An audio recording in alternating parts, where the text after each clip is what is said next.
World news के sponsor हैं स्वागत, अदरक, लहसुन और मसाले 100% प्योर एंड हाइजीनिक। अस्सलाम वालेकुम, आदाब। मैं हूं खलील फरहाद। दुनिया भर की अहम खबरों की तफसील जानने के लिए शुरू करते हैं वर्ल्ड न्यूज़। सबसे पहले देखते हैं हेडलाइंस। सऊदी अरब में मस्जिद में इशा और तरावी की नमाजों के लिए दिए गए सिर्फ 30 minute. Saudi crown prince Salman bin Abdul Aziz का इस हुक्म पर सख्ती से अमल करने की हिदायत।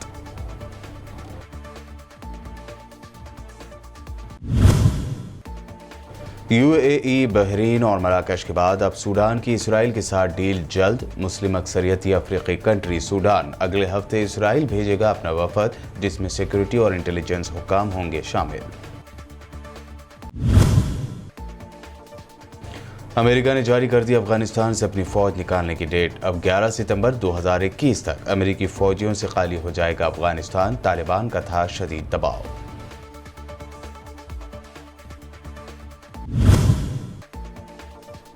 और सीबीएसई के 10वीं के एग्जाम्स कर दिए गए कैंसल। 12वीं के एग्जाम्स हुए पोस्टपोन। पीएम मोदी ने एजुकेशन मिनिस्टर और ओहदेदारों के साथ मीटिंग के बाद लिया अहम फैसला।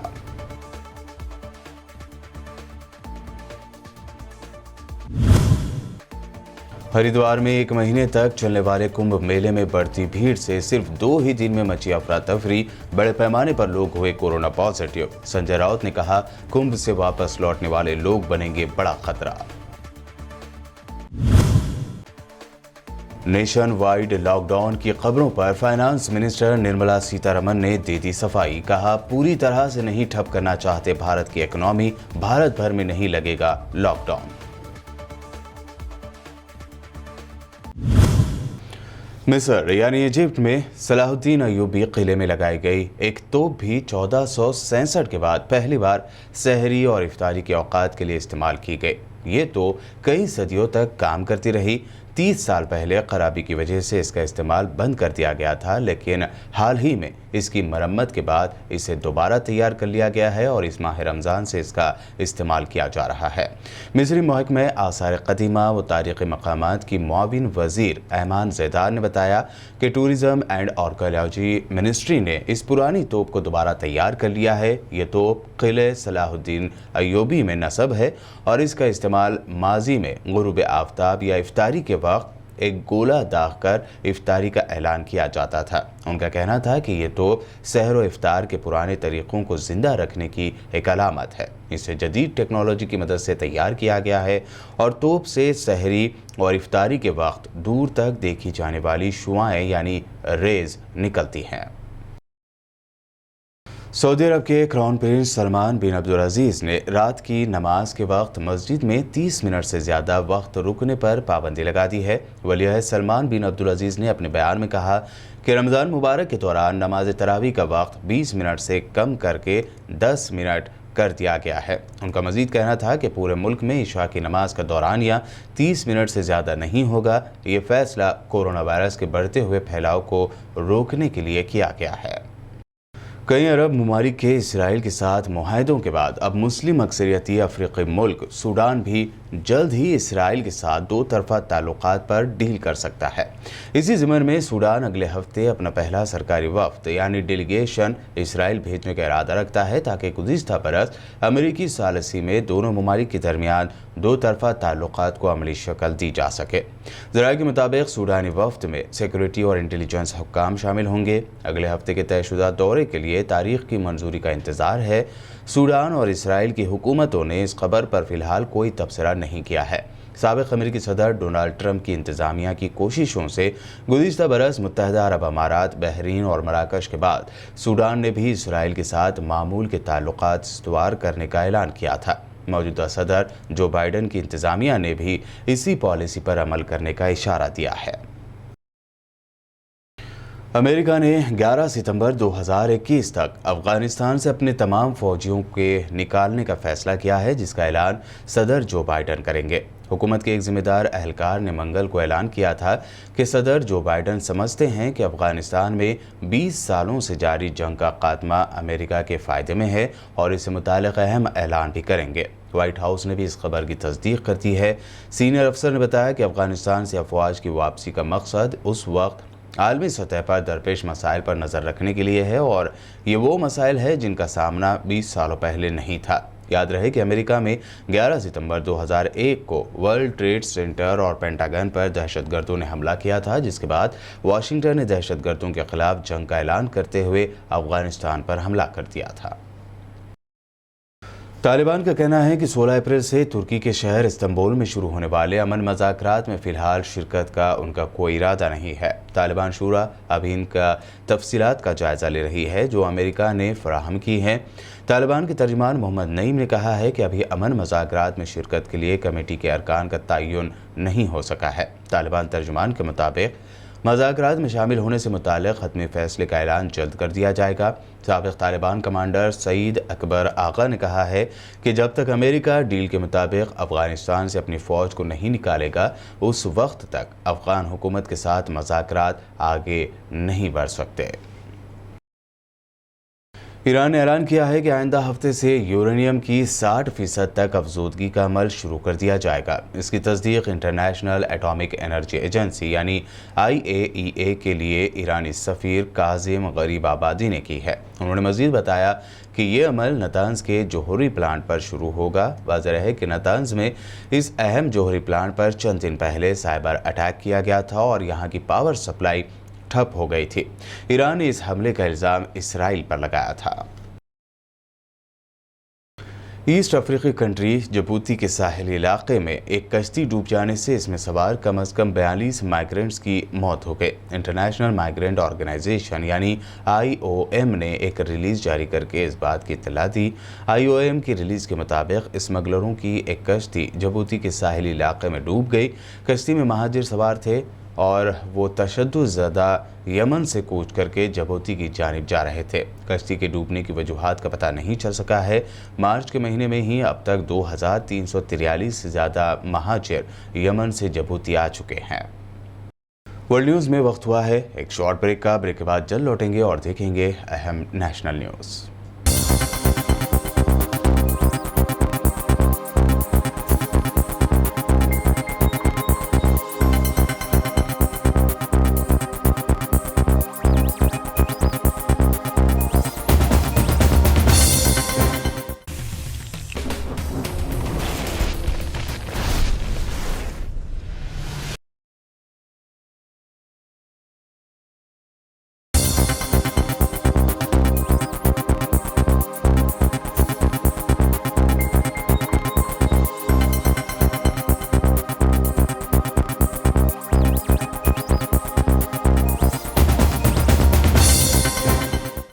ब्रेक के बाद आपका दोबारा खैर मकदम है। बढ़ते हैं मज़ीद अहम खबरों की जानिब।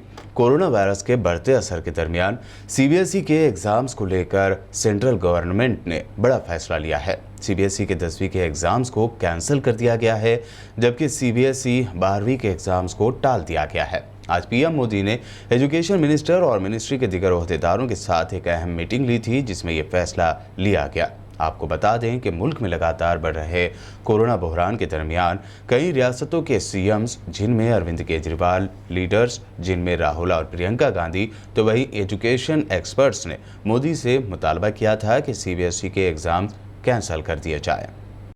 उत्तराखंड के हरिद्वार में तेज़ी से कोरोना का फैलाव बढ़ता जा रहा है। ऐसे में हरिद्वार में महाकुंभ चल रहा है, जहां एक जानिब कोरोना वायरस की दूसरी लहर ने मुल्क में कोहराम मचाया हुआ है।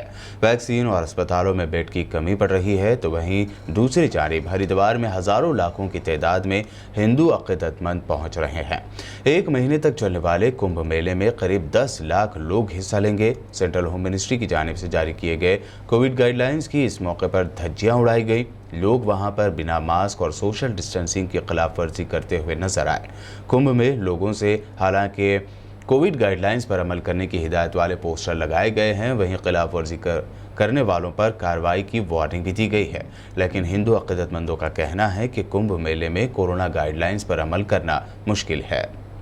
शिवसेना के सीनियर लीडर और एमपी संजय राउत ने इस बात का अंदेशा जाहिर किया है कि हरिद्वार के कुंभ मेले से लौट रहे लोग अपने साथ कोरोना लेकर आएंगे, जिसकी वजह से वो कोरोना इन्फेक्शन के मुमकिन कैरियर बन जाएंगे और इनसे बड़ा खतरा लाहक है।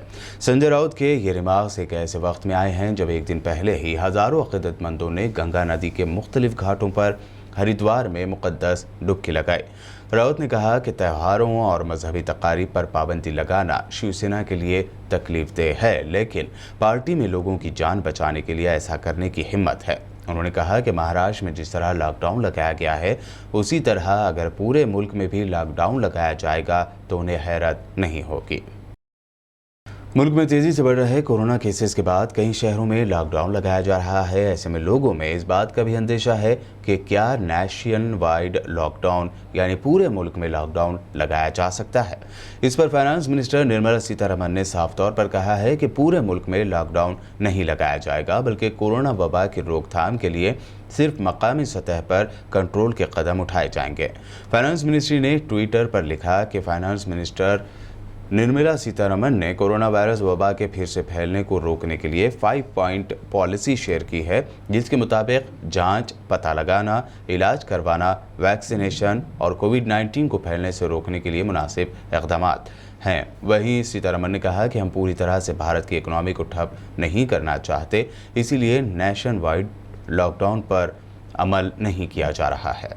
The continuous interaction between the center and state, the Prime Minister engaging with the Chief Ministers, elected Chief Ministers of the provinces, have kept the information sharing between the center and states going very well. Even with the second wave, we are very clear that we are not going in for lockdowns in a big way. We don't want to totally arrest the economy. Local level isolation of patients or households which have people in quarantines are the methods through which the crisis will be handled. The second wave will be handled. There shall not be a lockdown. Industry has also been speaking with us, both with the provincial governments and with the central government, the union government. Maharashtra में break the chain के तहत आज 14 अप्रैल से lockdown लगा दिया गया है। कल रात ही महाराष्ट्र के सीएम उद्धव ठाकरे ने ऐलान किया था कि 14 अप्रैल की रात 8 बजे से 1 मई की सुबह 7 बजे तक मुकम्मल लॉकडाउन नाफिज रहेगा। इस दौरान तमाम तिजारती और कारोबारी इदारे और पब्लिक प्लेसेस बंद रहेंगे, ताहम अशियाए ज़रूरिया की खरीद व फरोख्त बिला रोक टोक जारी रहेगी। महाराष्ट्र में इस लॉकडाउन के दौरान लोकल ट्रेन और बस सर्विस सिर्फ ज़रूरी अशिया की सप्लाई और ज़रूरी कामों के लिए ही चलाई जाएंगी। ताहम पेट्रोल बैंक्स, सेबी से जुड़े इकोनॉमिकल इदारे और कंस्ट्रक्शन काम जूं के तूं जारी रखे जाएंगे। होटल्स और रेस्टोरेंट्स बंद रखे जाएंगे, ताहम ग़िज़ाई अशिया की होम डिलीवरी की सहूलत दी जाएगी। हुकूमत महाराष्ट्र की जानिब से ऐलान करदा इस लॉकडाउन के दौरान सिनेमा हॉल्स, सिनेमा थिएटर्स बंद रहेंगे। फिल्मों, टीवी सीरियल्स और एड्स की शूटिंग रखी जाएगी। साथ ही ज़रूरी अशिया नहीं बेचने वाले मॉल्स, शॉपिंग सेंटर्स भी बंद रखे जाएंगे। वेस्ट बंगाल की सीएम ममता बनर्जी आज कूच बिहार पहुंची। उन्होंने सीतालकुची असेंबली हल्के के तहत आने वाले बूथ नंबर 126 पर सीआईएसएफ की फायरिंग से मारे गए 5 नौजवानों के परिवार वालों से मुलाकात की। इस दौरान ममता बनर्जी ने वादा किया कि हम कातिलों को गिरफ्तार करेंगे। साथ ही ममता ने शहीद बेदी मनाने का भी ऐलान किया। दूसरी जानिब ममता बनर्जी ने अपने ऊपर इलेक्शन कमीशन की लगाई गई पाबंदी हटते ही धुआंधार इलेक्शन कैंपेनिंग शुरू कर दी है। उन्होंने 12 में अवाम के दरमियान कहा कि मोदी झूठे हैं, प्राइम मिनिस्टर झूठे हैं, ये कहकर तनकीद की, लेकिन ममता ने फौरी अपने अल्फाज में तब्दीली करते हुए कहा कि झूठा गैर पार्लिमानी लफ्ज़ है, वज़ीर आज़म लोगों को गुमराह कर रहे हैं। इसके साथ ही ममता ने मोदी के चैलेंज को एक्सेप्ट करते हुए कहा कि मैं ये चैलेंज कबूल करती हूँ, अगर मैंने कुछ किया है तो मैं सियासत से रिटायर हो जाऊँगी, लेकिन अगर आप कुछ भी किए बिना झूठ फैला रहे हैं तो आप कान पकड़कर उठक बैठक लगवाएंगे। आज आइन के मेमार बाबा साहेब अम्बेडकर की जयंती के मौके पर वज़ीर आज़म नरेंद्र मोदी ने मुल्क की आवाम की जानिब से उन्हें खिराज पेश किया है। साथियों, आज जब देश आज़ादी का अमृत महोत्सव मना रहा है तो उसी कालखंड में बाबा साहब आम्बेडकर की जन्म जयंती का अवसर हमें उस महान यज्ञ से भी जोड़ता है और भविष्य की प्रेरणा से भी जोड़ता है। मैं कृतज्ञ राष्ट्र की तरफ से, सभी देशवासियों की तरफ से बाबा साहेब को आदरपूर्वक श्रद्धांजलि अर्पित करता हूं। और अब आखिर में हेडलाइंस पर एक और नजर। सऊदी अरब में मस्जिद में इशा और तरावी की नमाजों के लिए दिए गए सिर्फ 30 minute. Saudi crown prince Salman bin Abdul Aziz का इस हुक्म पर सख्ती से अमल करने की हिदायत।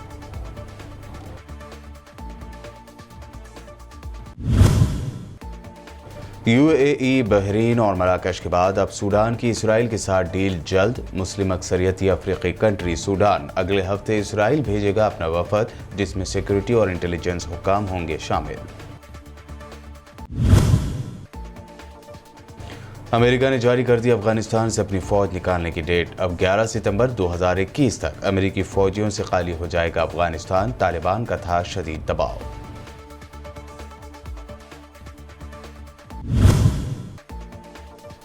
और सीबीएसई के 10वीं के एग्जाम्स कर दिए गए कैंसल। 12वीं के एग्जाम्स हुए पोस्टपोन। पीएम मोदी ने एजुकेशन मिनिस्टर और ओहदेदारों के साथ मीटिंग के बाद लिया अहम फैसला।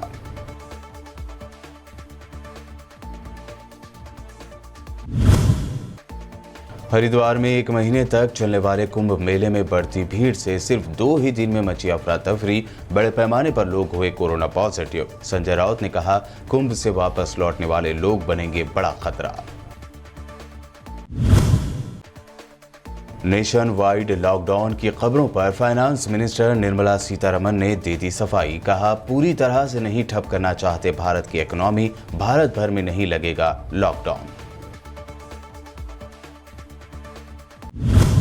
वर्ल्ड न्यूज़ में ये थी अब तक की अहम नेशनल और इंटरनेशनल न्यूज़। हमारे वीडियोस यूट्यूब और फेसबुक पर लाइक और शेयर ज़रूर करें। मज़ीद अपडेट्स के लिए बने रहिए हमारे साथ और देखते रहिए BBN चैनल।